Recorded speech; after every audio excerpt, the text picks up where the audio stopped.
할렐루야. 자, 우리 너무너무 날씨가 덥고 합니다. 그래서 저도 이렇게 여러분이 다 인정하시고 아시다시피 앞뒤가 깍깍 막힌 사람은 아니지 않습니까? 안 그렇습니까? 깍깍 막힌다 봅니다. 그러면 오늘 마시를 길게 하죠. 네. 깍깍 막힌 사람은 아니지 않습니까? 그래서 여름에는 한 5분 짧게 하고 겨울에는 한 5분 길게 하는 이런 시스템 어떻습니까? 또 겨울에 또 추우니까 빨리 가긴다 그런 소리 하지 마시고 여름에는 그러니까 이게 참 그렇더라. 여름에는 더워서 신앙생활을 못 하겠고 또 가을에는 또 마음이 뒤숭생숭해서 신앙생활하기 힘들고 겨울에는 추워서 못 하겠고 봄은 돌아다닌다고 또 못 하고 도대체 뭐 언제 할까? 하여튼 오늘 제가 거기서 말씀드린 것처럼 우리 8월달 한 달은 제가 5분 빨리 마치고 우리 또 1월달 한 달은 또 5분 또 길게 하는 그런 아름다운 이런 시스템으로 한번 나갔으면 좋겠습니다. 성경은요, 우리가 오해 말아야 될 것이 뭐냐면 성경은 1차적 독자는 우리가 아닙니다. 1차적 독자는 유대인들이 유대인을 향해서 쓴 책입니다. 이거 이해하셔야 돼요. 그러니까 지금 열왕기상하를 뭐 쓰고 어떤 성경이 되었든지 간에 예수를 믿는 이방인들을 향해서 생각한 성경책은 아닙니다. 그러니까 신약 말고요. 신약은 예를 우리가 다 아시다시피 요한복음이나 뭐 사도행전이나 뭐 고린도 막 이런 것들은 이제 예수님을 아는데 자기네들 입장에서 유대인을 향해 쓴 책이고, 제가 말씀드리는 이 성경 구약은 철저하게 이방인들 향해 쓴 책이 아니라 철저하게 유대인들을 의한. 자, 우리가 오늘 오전 말씀도 이사야서를 읽어봤는데요. 사실 그에 대한 성경의 뜻을 풀지 못했습니다. 왜냐하면 시간이 부족했기 때문에 다음 주에 그 성경에 대해서 한번 의미를 풀어보려고 하는데요. 사실 그것 또한 어려운 문제가 아닙니다. 어려운 말씀이 아닌데 철저하게 우리에게 적어둔 책이 아니기 때문에 우리에게는 어렵게 느껴지는 겁니다. 그러니까 우리 지금 이 열왕기의 왕들도 그렇습니다. 이 왕들을 이야기할 때에 이들이 열왕기 상하를 적은 이유가 뭔가? 뭐죠? 열왕기 상하를 적은 이유가? 선조들의 하나님을 향한 그런 믿음과 그런 것들을 역사들을 후대 자손들에게 전하기 위한. 네, 맞습니다. 또 틀린 답이 아닌데 제가 원하는 게 한 개가 빠졌어요. 이 왕들의 모습을 보면서 좋은 것은 배우고 나쁜 것은 배우지 말자. 우리 모두 사실 역사책이 그런 의미를 가지고 있죠. 과거의 그래서 역사를 잊은 민족에겐 뭐도 없다? 미래도 없다. 다 그런 것처럼 자기를 성찰하지 못하는 자, 반성하지 못하는 자에게 앞으로 뭐가 없다? 밝은 미래가 없다라고 이야기하고 있는 것이 역사입니다. 지금 우리가 보고 있는 이 책은 1차적인, 제가 분명히 말씀드린 게 1차입니다. 1차적으로는 유대인들이 자기네 역사를 알지 못하는 유대인들에게 이야기해주는 자기들의 역사 이야기입니다. 그 역사 이야기 속으로 우리가 한번 빠져 들어가 보면서 그들이 원했던 것처럼 이 역사를 통하여서 무엇을 알고 무엇을 버리고 무엇을 우리가 익혀야 되는지를 말씀을 통해서 정말 이 짧은 시간 안에 우리가 함께 시원하게 한번 가볼게요. 막 이렇게 막 왔다 갔다 안 하고 시원하게 한 줄기로 하면서 10분 안에 끝나면 막 10분 안에 끝내쁘고, 네. 30분에 끝나도 30분에 끝내고 그러면 안 되고, 딱 혹시 빨리 마치게 되면 괜찮지만 늦게 마치면 안 되는 걸로 제가 딱 마음을 다 잡고 우리 한번 나가 보겠습니다. 자, 지금 우리가 보고 있는 역사는 태훈아, 이스라엘이야 유대야? 이제 조용히 하세요.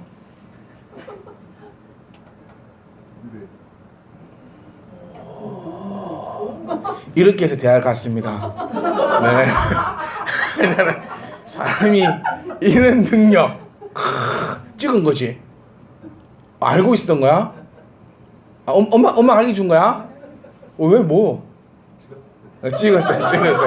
네, 찍어도 이런 실력이 있어야지 성공을 합니다. 쉬워 뭐 찍든 거 풀든 거 맞추기만 하면 되는 거 아니지. 맞아요. 유대. 지금 계속 우리는 유대의 이야기를 보고 있습니다. 유대의 몇 번째 왕이죠 지금? 12번째. 태훈아, 11번째 왕은 누구였을까? 이것이 찍는 게 안 되죠. 이런 것이. 자, 11번째 왕이 누구죠? 요담. 자, 요담의 아버지는요? 네? 아니, 확실합시다. 네, 요시 이런 걸 원해요. 요시야? 이런 거 말고 맨날 요시. 그럼 그 전에는 물어보면 제가 재시는 건 줄 알고 여쭤보지 않겠습니다. 자, 3대만 합시다. 3대만. 4대까지는 골아보니까는. 그러니까 자, 요시야, 그 다음에요 요담, 그 다음 아하스. 이 세 명의 왕을 봅니다. 제가 왜 이 세 명을 얘기하냐? 자, 요 두 사람은 3대 손을 볼 때 이 2대 손까지는 그래도 어떤 사람이었죠? 네, 그래도 우리 착한 놈, 나쁜 놈으로 구분해 볼 때 조금 착한 놈, 착한 사람이라고 얘기할 수 있는데, 오늘 나오는 이 왕은 악한 왕으로 그렇게 나오고 있습니다. 자, 이 왕은 유다 12대 왕으로 20세에 즉위해서, 자, 우리 지난주에는 다온이 나이 때가 왕이었고, 오늘 나오는 왕은 태온이 나이 때입니다. 태온이가 왕이 된 거예요. 태온이 나이가 왕이. 그러니까 가면 갈수록 더 심해져. 지난주는 다온이었다가 이번 주는 태온이었다가, 그럼 다음에는 뭐 이제 한 지원이 정도 될까요? 나이대가 계속 내려갈까요?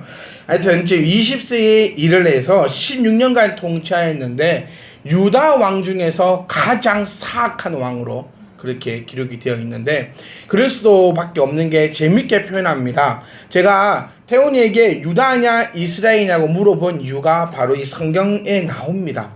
지금 이 왕은 유다 왕인데 지금 어떤 왕을 닮아갔다 했죠? 3절 말씀 보시면 이스라엘의 여러 왕의 길로 행하였다라고 표현되어 있습니다.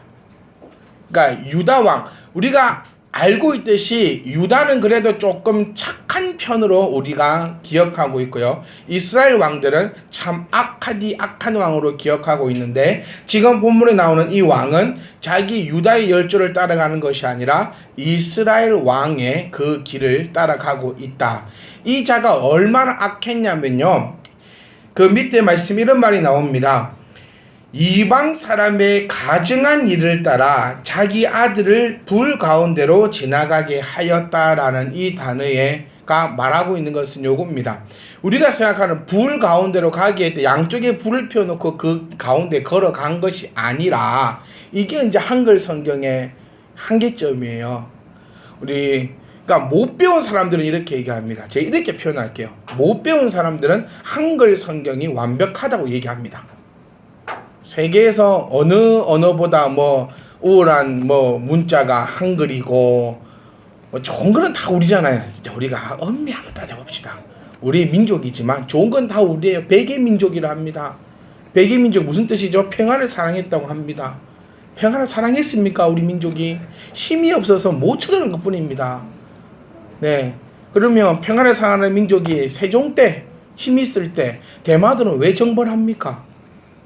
평화를 사랑했던 이 민족이 강개토 대왕 때 왜 만주법파를 점령해서 그 사람들을, 그러니까 우리만 당한 것만 생각하고 우리가 힘없는 걸 하나도 생각하지도 않고, 그러니까 다시 말씀드릴게요. 못 배운 목사들은, 못 배운 사람들은 한글 성경이 최고의 성경이라고 얘기하는데요, 조금만 배운 사람들은, 대학만 나온 사람들은 이 한글 성경이 이만큼 많은 오류가 있다라고 얘기합니다.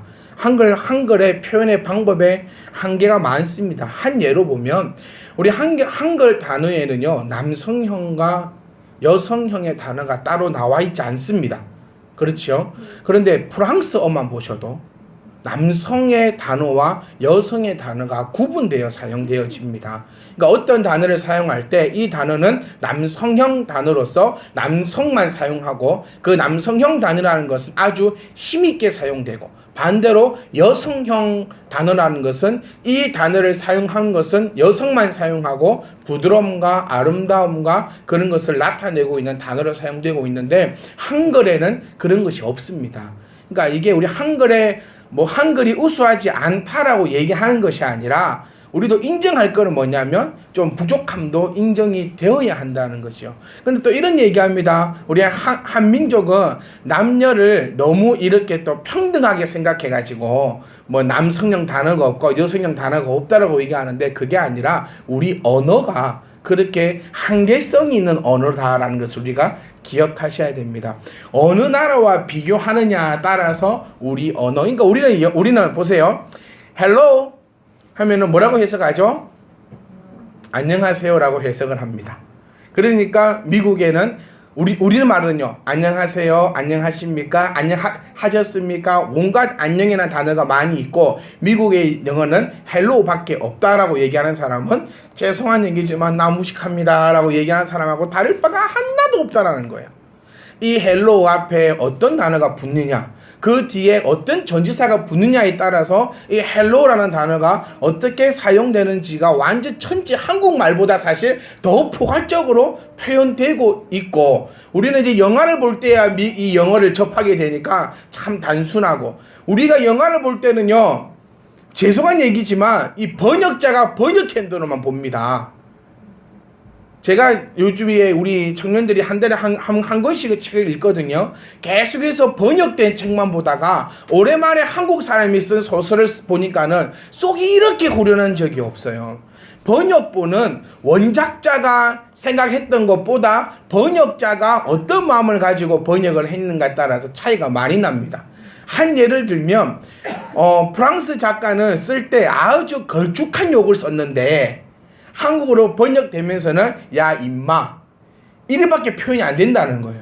그런데 한국 사람이 소설을 쓸 때는 자기의 그 모든 구수한 욕이 그 번역본 없이 그대로 펼쳐지니까 읽는 독자로 하여금 완전 더 친근하게 다가올 수밖에 없습니다. 그래서 우리가 조금 기회가 되면 우리가 조금 더 시간적도 되고 좀 되면은 이렇게 영어 성경도 한번 훨씬 더 한글 성경보다 많은 것을 포함하고 있습니다. 그래서 요즘에는 영어 성경 살 필요도 없고요. 조금만 프로그램만 조금만 돌려봐도 이게 원하는, 자 지금 불 가운데로 지나갔다. 한국말 그렇게 했어요. 불 가운데로 지나갔다. 그럼 요 단어가 원에는 뭐라 적혀 있고 어떤 형식으로 쫙 적혀 있는지 의미가 나옵니다.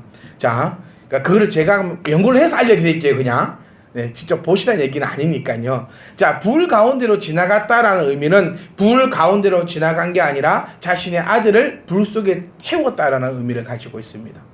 그러니까 어느 정도냐? 우상신, 하나님의 율법은요, 절대로 인신적 제사는 없습니다. 요거 기억하셔야 돼요. 사람을 제물로 바쳐서 하나님께 드리는 제사 방법은 없고 오히려 율법의 그런 행위, 그 제사를 엄히 금하고 있습니다. 그런데 이방 신들에게 제사법에 있어서는 이 진짜 몸을, 인신을 태워서 그 자기의 신들에게 바쳐지는 그런 행위들이 존재하고 있다는 거죠. 그러니까 오늘 본문에 우리가 함께 보고 있는 요 아하스 왕이 어느 정도 미쳐버렸냐면은 하나님의 율법, 하나님의 말씀. 자, 아하스가 알았을까요? 몰랐을까요? 율법을 알까요? 모를까요? 압니다. 누구보다 더, 우리보다 1000배 만배는 더 잘 알고 있는 왕이 바로 이 아하스입니다. 그들이 그렇게 교육을 하기 때문에. 하지만 아는 것과, 이거 잘 들으셔야 돼요. 아는 것과 믿는 것과는 다릅니다. 그래서 우리가 속된 말로 이런 얘기가 나오죠. 목사의 탈을 쓰고 이상한 짓거리 하는 사람들, 또 장로의 탈을 쓰고 태어난 네 신발 준다 한 동생이, 조카가 그 군함 같은 거 가져가. 효이야 손 씻고 와.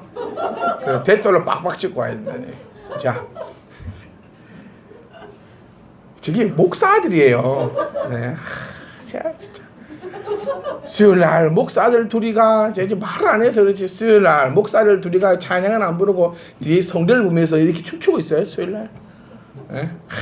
그럼 집에 가 뭐라는 줄 압니까? 잘못했답니다. 아빠 잘못했어. 내가 수요일날 이해란 집사님 보면서 웃었고 춤을 췄고 예배를 방해해서 아빠 미안해, 용서해줘. 잘 때마다 그 얘기해요. 그리고 다음날 수요일날 오면 여지없이 춤춥니다. 네, 자기 엄마는 반주를 하면서 팔꿈치로 찌르고 차고, 뭔 얘기해도 시간이 계속 가는데. 아는 것하고 믿는 거는 다르다는 겁니다. 그래서 저는 이렇게 하고 싶어요. 욕하지 말자. 욕하는 것은 비겁자고 패배자입니다. 그러니까 욕하지 말고 우리는 아는 것과 믿는 것의 일치화가 될 수 있는 거룩한 성도님들이 될 수 있기를 간절히 부탁드리겠습니다. 자, 요 왕은 아하스는 알고 있었음에도 불구하고 하나님을 선택하지 않고 이방신을 선택했습니다. 그래서 이방신도 얼마만큼 잘생겼냐면 완벽하게 잘생겨서 자기 아들들을 제물로 바쳐 불에 태워버리는 그런 놀라운 일과, 그러니까 하나님과 완전 반대되는 일만 해요. 하나님이 싫어하는 것만 골라서 이렇게 합니다. 그러다가 반아수르 동맹에 가담해도 아무 소용가, 아수르하고 적이 돼도 지금 아합하고 이스라엘이 한편이 되어서 아수르하고 지금 등을 돌리고 있는 상황입니다. 그러니까 아수르가 부강을 하면서 지금 이스라엘을 침공하려고 하니까 그 옆에 있는 아합하고 이스라엘이 연합해서 아수르를 막고 있을 때 유다에게도 같이 하자고 얘기합니다. 같이 해서 우리가 아수르를 몰아내자. 그런데 이 아하스는 하지 않습니다. 그럼을 통하여서 결과적으로는 아수르에게 이스라엘이 멸망당하는 그런 일이 발견하게 됩니다. 자, 그런 반아수르 동맹에 가담하지 않고 오히려 아수르에게 협조를 합니다. 그러니까 이스라엘과 아람 동맹국이 유다를 공격하게 됩니다. 무슨 말인지 이해가시죠? 그러니까 요 아하스의 선택을 통하여서 역사가 바뀌어버리는 거죠. 아하스가 만약에 이때 반아수르 정책을 펼쳤다면 아마 아수르가 이스라엘을 침략하는 일이 없었거나 어쩌면 더 후에 일어날 수밖에 없었을 겁니다. 근데 이 유다가 아수르와 오히려 더 화목하자 이스라엘하고 이 아람도 웃긴 얘기, 저것도 잘할 걸 생각해야지. 그거를 또 채로 가요. 유다를 또 치가지고 전쟁은 나만 아픕니까? 니도 아픈 게 전쟁이에요. 어떻게 한 명도 안 죽고 전쟁을 합니까? 돈 하나도 안 쓰고 어떻게 전쟁을 해요? 그러니까 요 전쟁을 하다 보니까 이스라엘과 아합은 그만큼 또 군비가 적어지고, 그래서 아수르에게 기회를 내주게 되는 일이 발생하게 됩니다. 근데 아하스는 이때 공격해 올 때 자기 힘으로 못 막으니까, 그러니까요, 사람이 이게 우리 어른들이 이런 말씀하세요. 안 될라 하면 앞뒤가 다 막히더라고. 보이지도 않고 들리지도 않고. 그러니까 지금 요 아하스는 하나님과 등을 져버리면서 아무것도 보이지도 않고 들리지도 않는 상황에 지금 이르는 것 같아요. 자, 이들이 공격해 올 때 오히려 유다는, 아하스는 아수르에게 도와달라고 요청을 합니다. 근데 그냥 요청하는 게 아니라 성전과 하나님의 성전과 자기가 살고 있는 왕궁의 금, 은, 모든 재물을 끌어다가 아수르에게 바치면서까지 도와달라고 하지만 아수르가 미쳤습니까? 도와주게. 아수르의 지금 마음에는 뭐가 있는데요? 너희들을 다 점령하고 싶은 마음이 있는데 그에게 도와달라고 하니 오히려 도와주지 않고 그대로 방치함을 통하여서 그들은 완전히 박살이 나버립니다. 자, 그런데 더 중요한 건 뭐냐? 그러고 난 후에도 회개치 않고 오히려 성전의 기구를 회파하고 하나님의 문들을, 하나님의 문들을 다 닫아버리고 성읍에 상당을 세우고 다른 신에게 분향하면서 하나님의 대노를 사게 됩니다. 그리고 말년은 아수르의 허수아비로 무기력하게 보낸 것으로 성경은 표현하고 있습니다. 자, 우리가 생각해 봐야 될 것이 무엇일까요? 하나님을 의지하지 않고 세상을 의지하는 자의 종말은 결코 평탄치 못하다는 것을 우리는 기억해야 합니다. 그러니까 내가 잠시 세상을 즐겁게 살려면 예수님을 따라가는 삶보다는 우상을 따라가는 삶이 더 좋을 수도 있습니다. 그러니까 내 하고 싶은 대로, 내 마음이 내키는 대로, 내가 원하는 대로 마음대로 살아가는 것이 어쩌면 10년의 세월은 행복할 수 있습니다. 하지만 하나님을 따르지 않고 세상을 따라가는 사람의 종말은 항상 평탄치 못하다는 것을 우리가 기억해야 합니다. 그리고 이 악한 자들은, 이 아하스는 어려움을 당할수록 더욱 하나님께 범죄함을 볼 수 있습니다. 그러니까 희한합니다. 그러니까 왜 이런가? 영육 간의 아름다운 조화를 이 자리에서는 이렇게 외칩니다. 그런데 완전 영육 간의 조화는 말도 안 되고 완전 영이 죽어버렸기 때문에 하나님을 의지하고 하나님을 바라보기보다는 어떻게 하면 내가 이 문제를 해결할까라고 고민하며 행동해 보지만 그 어떤 것도 해결되지 않고 오히려 그것이 더 하나님께 범죄함을 된다는 것을 우리가 기억해야 합니다. 그런데 하나님은 이 아하스를 통하여서도 유다를 나라를 멸망시키지 않으시는 그 이유는 바로 하나님께서 하신 언약 때문임을 우리가 알아야 됩니다. 하나님은 언약의 하나님이십니다. 하나님은 언약의 하나님이시기 때문에 유다를 존속시키셨고, 왜? 유다를 통하여서, 유다 족속을 통하여서 하나님의 아들 예수 그리스도가 나타나심을 그가 언약하셨기 때문에, 또 그 언약함을 통하여서 우리가 구원받고 우리의 삶이 하나님 앞으로 나아갈 수 있음을 기억하시고, 우리가 꼭 잊지 마셔야 될 것, 하나님은 어떤 하나님이다? 언약의 하나님이시다. 사람과 다르다라는 말은 거짓이 없으시고, 우리 사람들은 우리는 이렇게 얘기하죠. 약속을 왜 합니까? 깨라고 한다 하더라고요. 네, 약속하는 이유는 어기라고 한다. 왜 코리안 타임이 있을까? 제가 한번 생각을 해봤어요. 우리 다 코리안 타임 하지 않습니까? 왜 이게 있을까라고 고민을 한번 해보니까 이 코리안 타임을 누가 만들었냐? 제가 봤을 때는 세종대왕이 만들었어요. 왜? 세종대왕이 시간을 백성들에게 알려줄 때 1시, 2시, 3시를 알려주지 않고 진시, 해시, 묘시, 요거는 1시에서 3시거든요. 그러니까 정확하지 않고, 우리가 1시에 만나자면 언제까지만 가면 돼요? 3시까지만 가면 되는.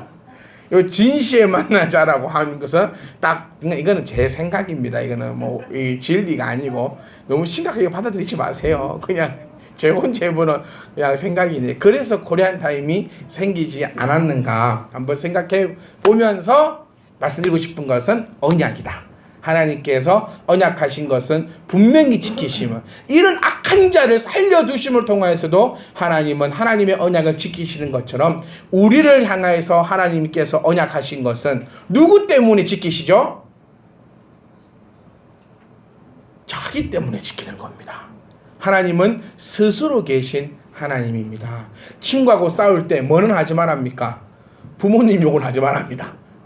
그렇죠? 내 욕은 해도 우리 부모님 욕은 하지 말라고 주먹을 울걸지는 게 자식들입니다. 왜죠? 부모님의 이름이 더러워질까봐.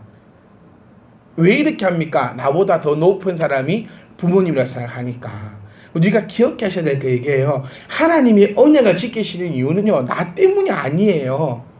하나님이 언약을 지키시는 이유는 하나님 자기 때문입니다. 네. 우리 그것도 교만이에요. 내가 뭔데 하나님 나를 지키십니까? 이번 일주일 동안, 아니 오늘 집에 가시면서 한번 생각해 보세요. 하나님이 내가 하나님으로부터 도움을 받을 만한 사람인가 한번 생각해 보세요. 네, 그거 한번 생각해 보세요. 그런데 하나님은 나를 도우십니다. 나를 지키시고 나를 인도하십니다. 왜냐하면 그것은 하나님께서 스스로 자기의 이름에 대고 언약하신 거기 때문에. 하나님은 언약의 하나님이시다라는 것을 기억하실 수 있길 바라고, 또한 우리가 기억해야 될 것은 신앙이라는 것은 절대적으로 외적인 영향을 받지 않는다는 걸 기억해야 됩니다. 우리 요 2대 소들을 볼 때, 2대 조상들을 볼 때는 참 신앙생활을 잘 했으나 이 자식은 그렇지 않다는 겁니다. 그렇기 때문에 우리가 이제 마칠게요. 자, 우리가 기억해야 될 거 뭐하자? 자녀 교육을 좀 잘하자는 거예요. 그리고 그 자녀 교육을 장할 때 목사 아들이라고 해서 다 신앙이 좋지만은 않을 수도 있잖아요. 또 집사님 아들이라 해서 다 신앙이 내 신앙을 가져가지 않습니다. 여기 계신 어른분들은 저는 이렇게 말씀드리고 싶어요. 신앙에 있어서 성공하신 분들이라고. 그런데 내 자녀들이 그 신앙을 다 가져가면 다 좋겠지만 또 그렇게만은 될 수 없는 것이 인생이더라는 겁니다. 그래서 우리 어린 자녀들을 키우시는 부모님들은 이 어린 자녀를 위해서 더 열심히 기도하시고, 이 어린 자녀에게 보여줄 것은 세상에 의지해서 세상 것 때문에 살아가는 모습 보여주지 말고 하나님을 바라보며 하나님을 의지하는 삶을 우리가 자녀들에게 보여준다면 보는 그대로 따라간다는 것을 우리가 기억하시고 이 어린 자녀들에게도 하나님의 것을 추구하는 부모의 모습을 보여줄 수 있기를 간절히 소망합니다. 마지막으로 세상의 도움은 믿을 만한 것이 못 된다는 것을 우리가 기억하십시오. 우리가 의지할 바, 우리가 믿을 만한 분은 오직 하나님밖에 없음을 기억하시고 이번 한 주간도 하나님께서 우리를 향하여서 자기 이름대로 자기의 이름을 걸고 맹세하신 그 언약이 저와 여러분 가운데 이루어지시기를 주의 이름으로 축복합니다.